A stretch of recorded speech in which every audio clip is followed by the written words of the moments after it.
We're live. Welcome, everybody. Haven't done a YouTube live for a while, but this one I think is worth a keep. One of my organizations that when I was studying the IAACN, the International and American Association of Clinical Nutritionists, based in Dallas, Texas, puts out information, and lately I've been getting more and more from them.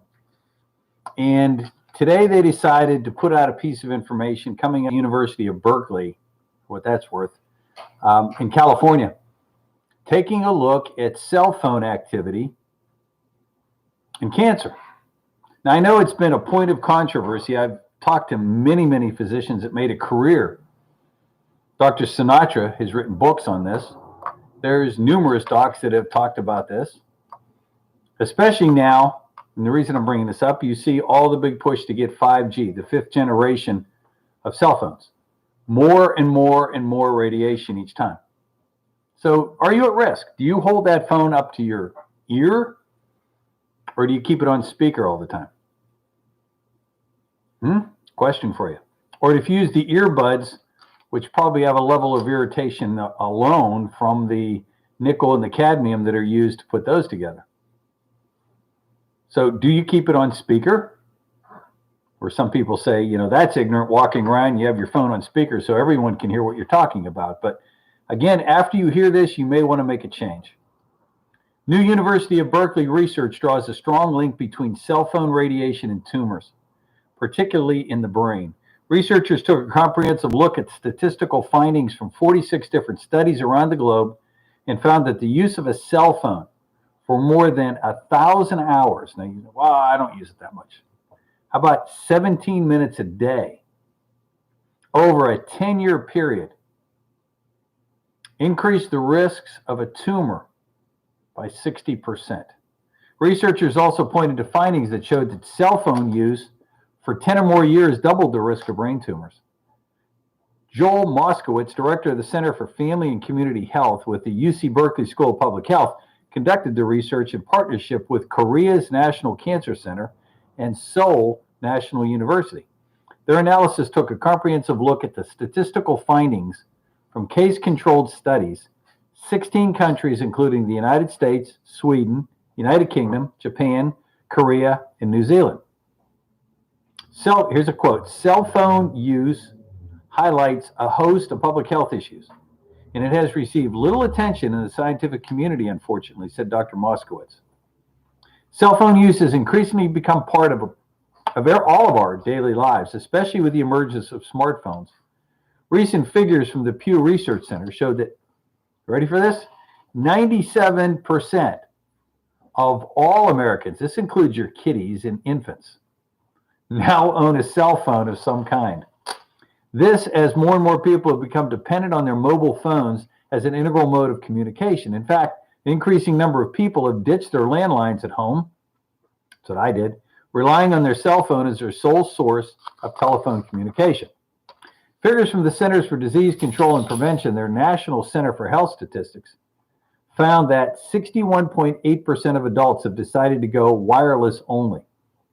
With the increased use of mobile devices, the research has been vast on their potential link to cancer. The findings have varied and at times been controversial. Many studies looked at the health risks of cell phone use that have been funded or partly funded by the cellular phone industry, which critics argue can skew the research results. Dr. Moskowitz emphasized, these studies have been controversial as it's a highly sensitive political topic with significant economic ramifications for a powerful industry, said Berkeley Public Health. The position held by federal regulators points to a lack of evidence showing a direct link. So again, all the powers to be, probably Fauci included, probably goes into this category of saying there's no pure clinical evidence. To date, there's no consistent or credible scientific evidence of health problems caused by the exposure to radio frequency energy emitted by cell phones, says the FDA on its website. The FDA also said that the Federal Communication Commission has set a limit on radio frequency energy that remains, quote, acceptable for protecting the public health, end quote. you believe that? Do you trust the Federal Trade Commission? Federal Communication Commission, I'm sorry, FCC. Maybe they'll come knocking at your door next. UC Berkeley researchers noted that in 2017, California regulators alerted the public of a potential health risk related to cell phone use, although some felt the warnings didn't go far enough. In its alert, the California Department of Public Health said this, quote, although the science is still evolving, some laboratory experiments and human health studies have suggested the possibility that long-term high use of cell phones may be linked to certain types of cancer and other health effects, end quote. The agency also provided advice on how to reduce exposure, including keeping phones away from your body, carrying devices in a backpack, carrying devices in a briefcase or purse. Health experts said cell phones should not be held in a pocket, a bra, belt holster, as a phone's antenna tries to stay connected with a cell tower whenever it's on, emitting radio frequency energy even when not in use.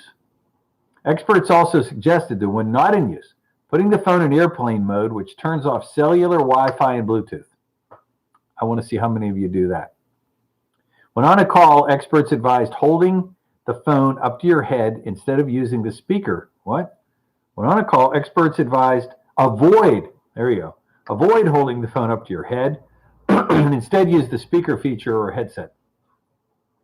Experts also said you should reduce or avoid the use of your phone when there's only one or two bars displayed showing the strength of connectivity. Cell phones put out more radio frequency energy to connect with cell towers when the signal is weak. I did not know that. That's also true when using a mobile device in a fast-moving car, a bus, a train, because the phone emits more radio frequency energy to maintain connections to avoid dropping calls as it switches connections from cell tower to cell tower. How many of us just arbitrarily do that in the car? Ultimately, when it comes to cell phones, distance is your friend, Moskowitz said. Keeping your cell phone 10 inches away from your body, as compared to 1/10 of an inch, results in a 10,000-fold reduction in exposure. So keep your phone away from your head and body, he advised.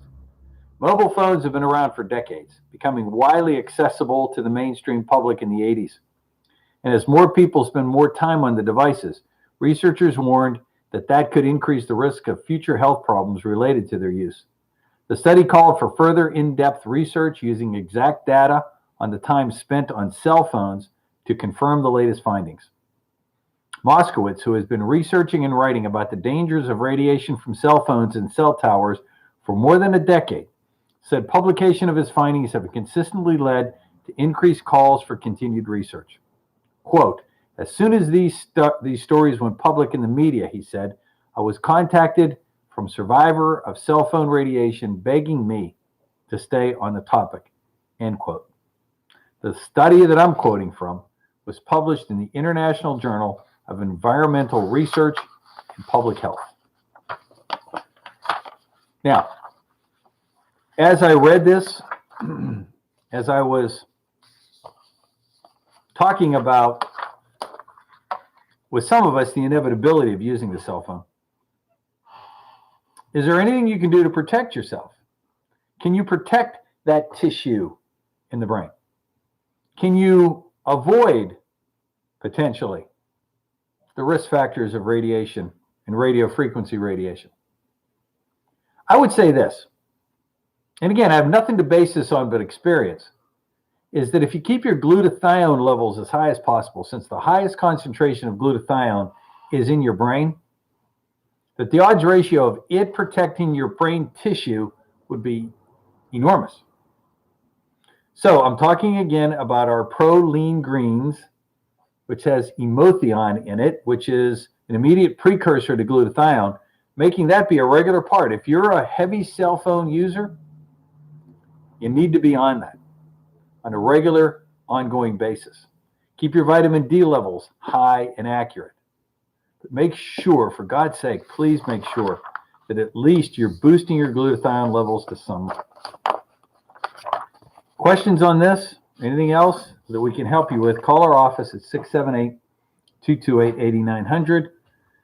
And if you, I really think you need to share this with some others. Let me say this too. I know we give cell phones to all our kids. You know, it keeps us in communication with them. And you see people just walking around arbitrarily on these things continually. For the sake of our children, please, please, please practice some good common sense and protect them, or try to limit them. Or if they don't have earphones, get them earphones. Do something as they're walking around. And pay attention if you're in the car for long distances. Or again, as that article said, the bars go down to 2 or less. That makes that radio frequency radiation even greater. Numbers to reach me off air, 678-228-8900, 678-228-8900. Our website, thenutritionshop.net. God bless you, folks, and we'll see you back here tomorrow. Take care.